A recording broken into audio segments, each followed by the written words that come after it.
Bismillahirrahmanirrahim. Assalamualaikum warahmatullahi wabarakatuh. Salam Allahu mawjudun bila makan. Ah, Hari ini saya atas nama Aditya Mulia Pratama, dengan NIM 1701050020 ingin sedikit mereview apa yang sudah kita pelajari selama ini di kelas filsafat hukum Islam bersama Pak Ali Abu Bakar. Baiklah, saya akan menjelaskan sedikit tentang apa itu filsafat hukum Islam. Yang saya ketahui, filsafat hukum Islam adalah pengetahuan tentang hakikat atau rahasia dengan tujuan Islam, baik yang menyangkut materinya maupun proses penetapannya. Atau filsafat ini digunakan untuk memancarkan dan menguatkan dan memelihara hukum Islam yang sesuai dengan tujuan Allah Subhanahu wa taala. Jadi kita tahu filsafat ini kan dia berpikir secara akar-akarnya, dan tentunya untuk membuktikan kebenaran akan sesuatu hal itu, dan kita sangkut pautkan dengan hukum yang ada. Baiklah, saya akan menjelaskan sedikit mengenai epistemologis, ontologi, dan maksudnya dari epistemologi dulu ya, adalah cabang filsafat yang mengkaji tentang hakikat dan berbagai batasan pengetahuan. Kajian tentang epistemologi berdasarkan pengertiannya merupakan bagian dari filsafat yang menelaah tentang hakikat, jangkauan, pengendalian, dan pertanggungjawaban pengetahuan itu tersendiri.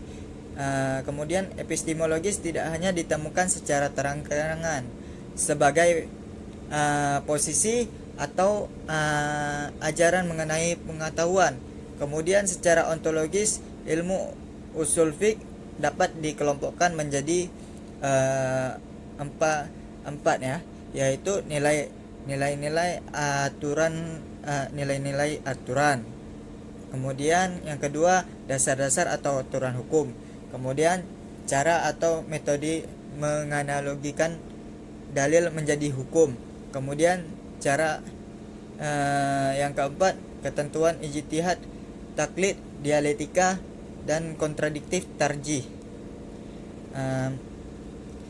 Kemudian usul fiqh mempunyai ciri seperti yang tersusun mengenai apa ontologi, bagaimana epistemologis, dan untuk apa aksiologi. Landasan ini saling berkaitan, maka ontologi usul fiqh terkait dengan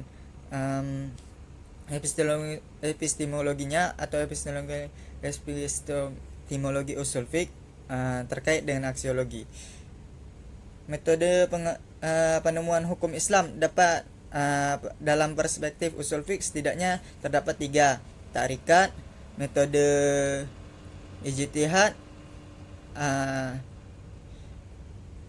bayani atau linguistik, taklili, kias, kausasi, dan istilahi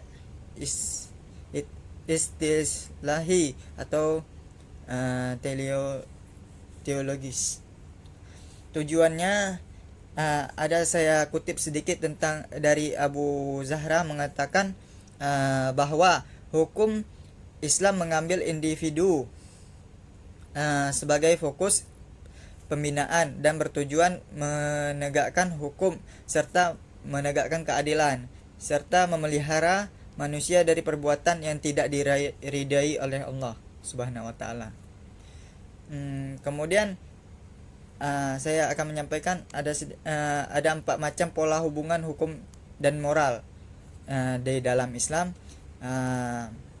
Hukum merupakan bagian dari satu sistem ajaran moral, adalah prinsip-prinsip dan kaidah-kaidah moral yang terdapat dalam berbagai agama, ideologi, filsafat, dan tradisi masyarakat. Hukum merupakan derivasi dan prinsip-prinsip atau kaidah-kaidah moral. Kemudian ada persinggungan titik singgung antara kaidah hukum dan kaidah moral. Tidak ada hubungan antara hukum dengan moral, karena kedua bidang itu bukan hanya dua hal yang terpisah, tapi juga dua aspek yang berbeda. Pemikiran mengenai hubungan hukum dan moral bermuara pada dua alur yang bertolak belakang, yaitu pemikiran yang mengakui adanya hubungan hukum dan moral itu sendiri, dan dalam pemikiran yang mengingkari hubungan di antara kedua kaidah itu. Pemikiran yang mengakui adanya hubungan hukum dan moral diwakili oleh mazhab hukum kodrat, sedangkan pemikiran yang mengingkari hubungan itu adalah positivisme. Kemudian saya akan membahas tentang penerapan yang di ijtihad dipengaruhi berbagai kondisi dalam penerapannya. Di masa Abu Bakar, Al-Quran dibukukan. Tidak ada hadis yang mengatakan Al-Quran boleh dibukukan. Makanya itu kan akhirnya terjadi perbedaan pendapat. Namun akhirnya karena ada perang yang merenggut nyawa 70 orang penghafal Al-Quran karena khawatir hilangnya Al-Quran, lalu Abu Bakar menyuruh Zaid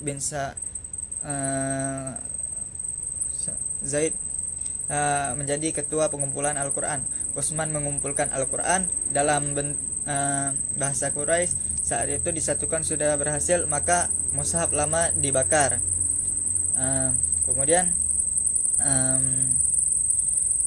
para ulama fikih mengenalkan kitab pada Daruratul Khamsah, ada 5, yaitu agama, negara, harta, keturunan, dan kehormatan.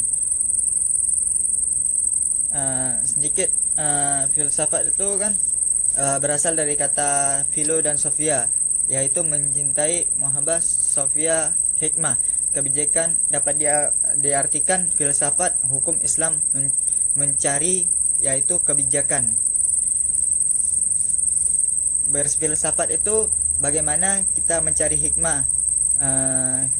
Filosofis berarti mencari hakikat sesuatu.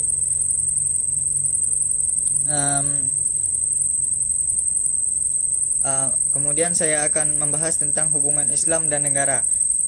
Konsep negara menurut aliran filsafat hukum Islam, para ulama di abad klasik telah melakukan diskusi mendalam tentang konsep ini. Hubungan hukum dengan kekuasaan negara. Konsep negara Islam sebagaimana pelayanan kepentingan agama dan kepentingan duniawi berhubungan langsung dengan pelaksanaan hukum Islam. Dalam konteks hubungan negara dengan fikih, aliran pemikiran filsafat hukum Islam sepakat bahwa negara dituntut dalam implementasi hukum Islam atau fikih. Tujuan hukum dan negara melihat dalam konsep negara modern.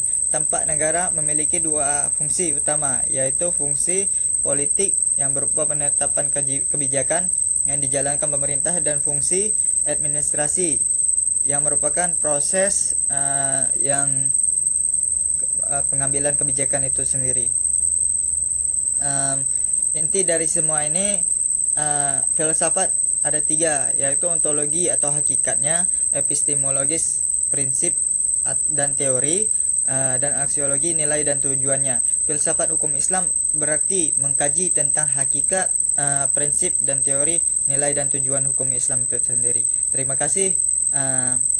Semoga ilmu yang saya sampaikan berkah dan Bapak berikan ini menjadi kebaikan untuk kita semua. Terima kasih. Assalamualaikum warahmatullahi wabarakatuh.